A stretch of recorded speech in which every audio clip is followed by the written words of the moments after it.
Hello guys, I wish a great Tuesday to everybody. Today we will do a complete brake flush on my Ford F-150, so let's watch it right after this message. Our Rick Stuff store is finally open, so go on spreadshirt.ca today to save as much as 15% on your Rick Stuff gear and accessories. Type Rick Stuff in the search bar and you will be redirected directly on our store page, where you'll find everything you need, whether it is for man, woman, kids, or even dog accessories. So the first thing to do, even before removing the cap, is to clean the brake fluid container and the surrounding to make sure you don't put any contaminant in the container.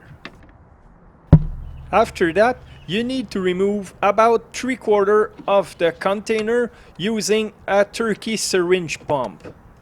The purpose of doing this is that you don't have to pump your brake pedal forever to get rid of all the old fluid. But when doing this, you need to make sure you don't run out of fluid, so make sure you left enough, because the last thing you want is air to get into the brake system. And don't throw out this old fluid because you will need it later. And don't forget to fill up the reservoir with new fluid. So to flush the fluid, we will do the same procedure as if we want to bleed the air from the system. And to do it, we will need two things. A clear tube, and I'm using a gas line, it's the best for the job, and a clear container. You can use a Gatorade bottle if you want, but I'm using peanut butter jars since I have a lot of them. You will make a hole in the cap of your clear container. After that, you will insert the tube in it. You will also put the old brake fluid you just removed, and you will put it in your clear container. This will avoid the air from going back into the system while you will pump your brake pedal. As you can see, my brake fluid is not very dirty, but since I am on a brake job already, it's the best time to replace all of it, so I will have a peace of mind knowing that my brake fluid is brand new. Flushing your brake fluid or bleeding the air from the system is the same procedure. You need to start by the wheel, which has the longest brake line between the wheel and the ABS module, and not the master cylinder.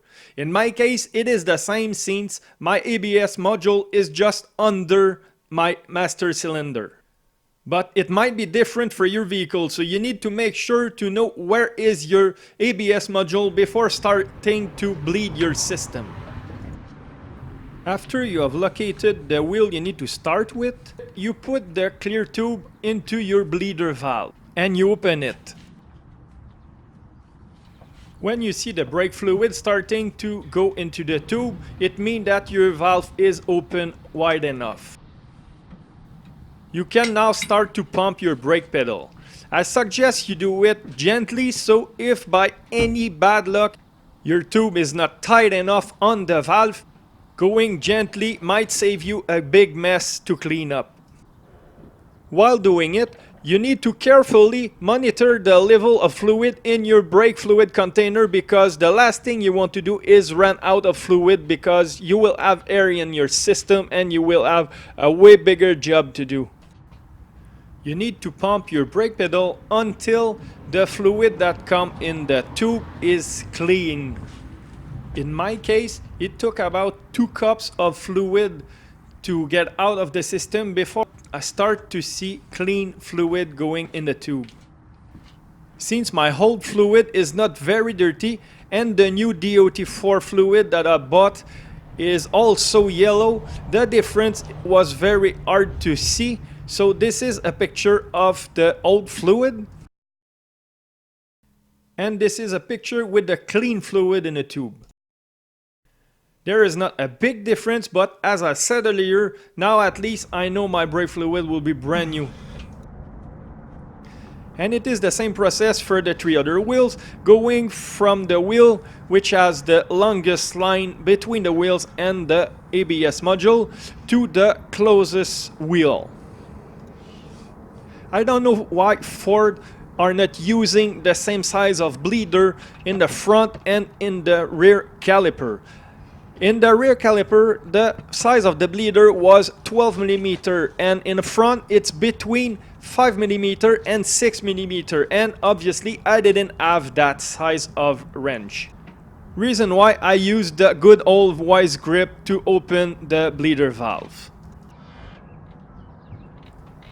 And for all the wheels is the same. You need to be gentle on the pedal to avoid any possible mess, and you also need to be very careful on the level of brake fluid in the brake fluid container.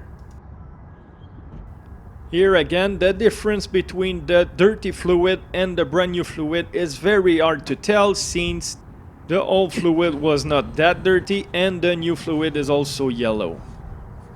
When you are done, don't forget to close the bleeder valve before removing your clear tube, because the air will get in the system and you will have to redo the whole operation all over again. So now you know how to do a complete brake flush without letting any air get into your system. And before closing your hood, don't forget to check the brake fluid level, and don't forget to put back the little rubber cap over your bleeder valve. This is it for today, guys. Please like the video and subscribe to my channel, and don't forget to hit the little bell so you will be notified as soon as I will release a new video. On this, I wish everybody a great day and see you later. Goodbye.